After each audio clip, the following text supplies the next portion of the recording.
আসসালামু আলাইকুম। দূরের কাছে যে যেখানে বসে এই মুহূর্তে ভিডিওটা দেখছেন তাদের সবাইকে মাহফুজা কিচেন বিউটিতে ওয়েলকাম। আজ বাটা মশলা দিয়ে চিংড়ি মাখো মাখো একটু ঝোল করব আর কি, একদম ভুনা ভুনা না, দেখতেই পাচ্ছেন একটু ঝোল ঝোল রাখবো। তো চিংড়ি মাছের ঝোলই বলি বা ভুনাও বলতে পারেন, যে যেভাবে বলে, তা আমি একটু ঝোল ঝোলই বলি। তো সেটাই করব, একদম সিম্পল, অল্প মশলায় অল্প তেলে, কিন্তু খেতে অসাধারণ হয়, যেহেতু বাটা মশলা বলে কথা। যেখানে পরিশ্রম বেশি সেখানেই তো মানে কষ্ট করলেই তো কেষ্ট মিলে, এরকম একটা ব্যাপার আর কি। তো যাই হোক, চেষ্টা করেছি ভালো করার জন্য, সত্যি বলছি ভালো হয়েছে। তো কথা না বাড়িয়ে চলুন আমরা মূল ভিডিওতে চলে যাই।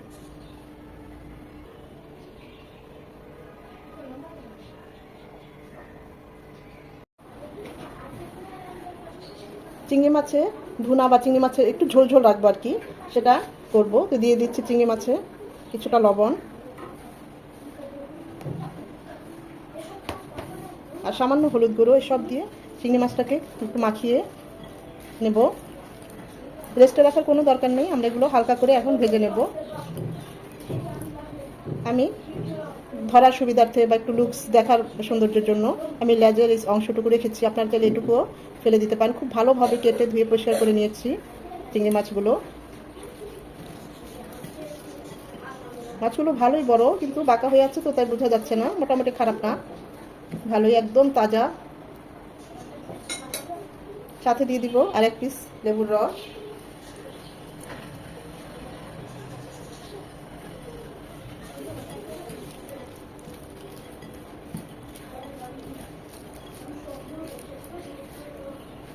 এখন আমরা চুলায় চলে যাব, জাস্ট 1 মিনিট ভেজে নেব।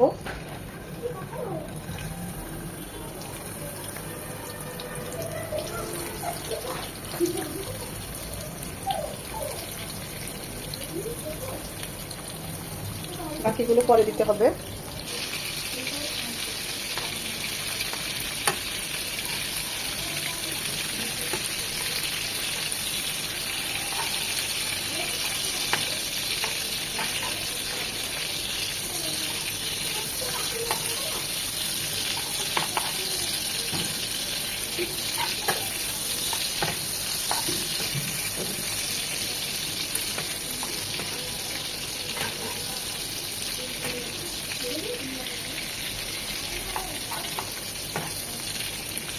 এই পাশটাও ঠিক এরকম 1 মিনিট ভেজে নেব।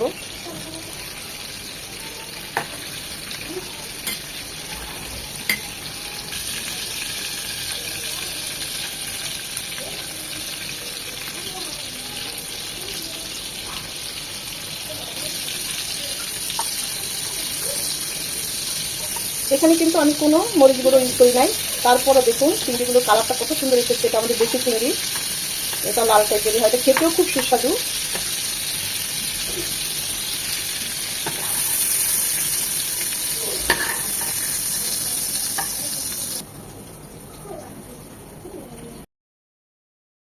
চিংড়ি মাছে ঝোল করার জন্য প্যানে দিয়ে দিচ্ছি 3 চামচের মতো সয়াবিন তেল, একটা পেঁয়াজ কুচি। পেঁয়াজটা নরম হয়ে যখন এরকম একটু লাল লাল হয়ে আসবে, এই পর্যায়ে দিয়ে দিব পেঁয়াজ বাটা। 1/2 কাপ পেঁয়াজ বাটা দিলাম আমি পেঁয়াজ বাটাটাকেও 1 মিনিট ভেজে নেব। আমি এখানে মরিচ বেটেছি, তাই পেঁয়াজের কালারটা এমন দেখা যাচ্ছে। মরিচ বাটার পর আর পেঁয়াজটা বেটেছি। বাটা মশলা দেবো এই রান্নাটায়। 1 মিনিট পেঁয়াজ বাটাটাকে ভেজে নেব। যখন দেখবো এরকম কালার চেঞ্জ হয়ে এসেছে, দিয়ে দিব আদা বাটা 1/2 চামচ রসুন বাটা। এটাকেও 1 মিনিট ভেজে নেব, যেন আদা ঝাঁঝালো গন্ধটা চলে যায়।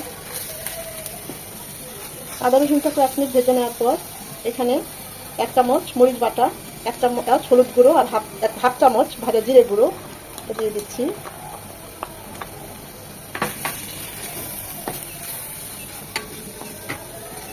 মরিচটাকে, শুকনো মরিচ একটু গরম পানি দিয়ে ভিজিয়ে তারপরে ব্লেন্ড করে নিতে পারেন, নতুবা পাটায়ও বেটে নিতে পারেন। মশলাগুলো ভালোভাবে কষানোর জন্য দিয়ে দিচ্ছি 2 চামচ ফুটানো পানি। এতে মশলাগুলো খুব ভালোভাবে কষানো হবে, কাঁচা গন্ধটাও চলে যাবে। মশলাটা যত ভালো কষানো হবে রান্নার টেস্ট তত ভালো আসবে, তাই এখানে কোনো তাড়াহুড়ো করলে চলবে না। খেয়াল রাখতে হবে আবার নিচে যেন লেগে না যায়, যেহেতু আমাদের এখানে পেঁয়াজ বাটা আছে।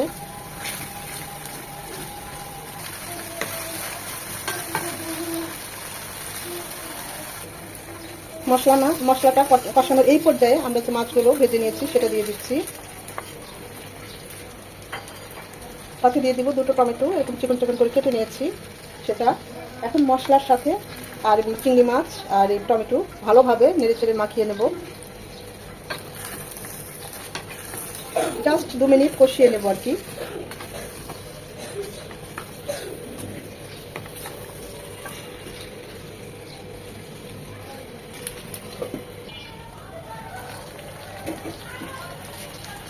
দিয়ে দিব 1 টেবিল চামচ ফুটানো পানি।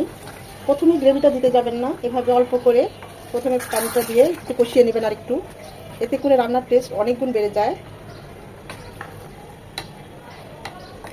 এই পানিটুকু দিয়ে আর একটু 2 মিনিট কষিয়ে নেব।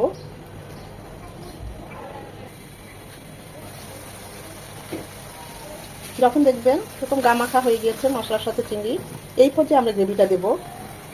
আমি একটু ঝোল ঝোল রাখবো, তাই ওই অনুযায়ী পানি দিচ্ছি। 1 কাপ ফুটানো পানি দিলাম। আপনারা যদি একটু ভুনা ভুনা রাখতে চান 1/2 কাপ পানি দিলেই হবে, বা আরেকটু ঝোল রাখতে চান আরেকটু বাড়িয়ে দিবেন।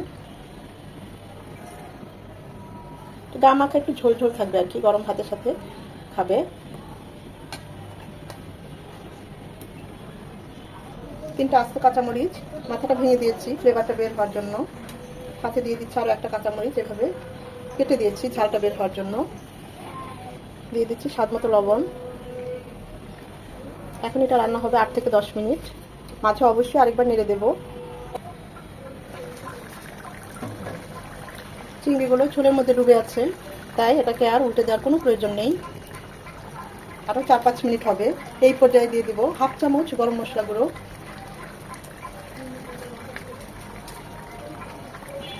1/2 চামচ ভাজা জিরে গুঁড়ো। এটা ঠিক এই পর্যায়ে দিবেন, দিয়ে একদম ঢাকা দিয়ে দিবেন। চুলার হিট মিডিয়াম টু লো হিটে থাকবে। এর ফ্লেভারটা এই কারিতে ঢুকবে, অসম্ভব ভালো লাগে। এভাবে আমাদের কারিটা আরও 4 থেকে 5 মিনিট হবে। মাশাআল্লাহ, খুব সুন্দর একটা সুঘ্রাণ চলে এসেছে উপর থেকে, চারপাশে তেল উঠে এসেছে, দেখতেই পাচ্ছেন কতটা লোভনীয় হয়েছে। অসম্ভব মজা হয়েছে, টেস্ট করেছি, সব ঠিক আছে। আমি এটা একটু ঝোলঝুলি রাখবো, তো নামানোর আগে ধনেপাতা কুচি দিয়ে নামিয়ে নেব। ধনেপাতাটা দিয়ে 1 মিনিট রাখবো। বাটা মশলা দিয়ে চিংড়ির ঝোলটা একদম রেডি। চুলাটা অফ করে দিলাম। খুবই সিম্পল, অল্প মশলায় অল্প তেলে, দেখতেই পাচ্ছেন খেতে অসাধারণ হয়। গরম গরম ভাত দিয়ে একদম জমে যাবে। এখন এটা সার্ভিং ডিশে সার্ভ করব। অসম্ভব সুন্দর একটা কালার চলে এসেছে। ফ্লেভারের কথা কি বলবো। এই টমেটোগুলো এরকম একটু আস্তে আস্তেই থাকবে, এটাকে গালাবো না। তার প্লেটে এরকম 2 পিস 3 পিস টমেটো পড়বে, সে তো ভাগ্যবান। বাটা মশলা দিয়ে চিংড়ির ঝোল আমার একদম রেডি। অসম্ভব ভালো হয়েছে, দেখতেই পাচ্ছেন কত সুন্দর একটা লুকস চলে এসেছে। আর টেস্টের কথা কি বলবো, যতটা দেখতে হয়েছে তার চেয়ে বেশি ভালো হয়েছে। আশা করি ভিডিওটা আপনাদের ভালো লেগেছে। যদি ভালো লেগে থাকে ট্রাই করতে পারেন। লাইক কমেন্ট শেয়ার করে দিবেন। এতক্ষণ যারা সময় নিয়ে ভিডিওটা দেখেছেন তাদের সবাইকে অসংখ্য ধন্যবাদ।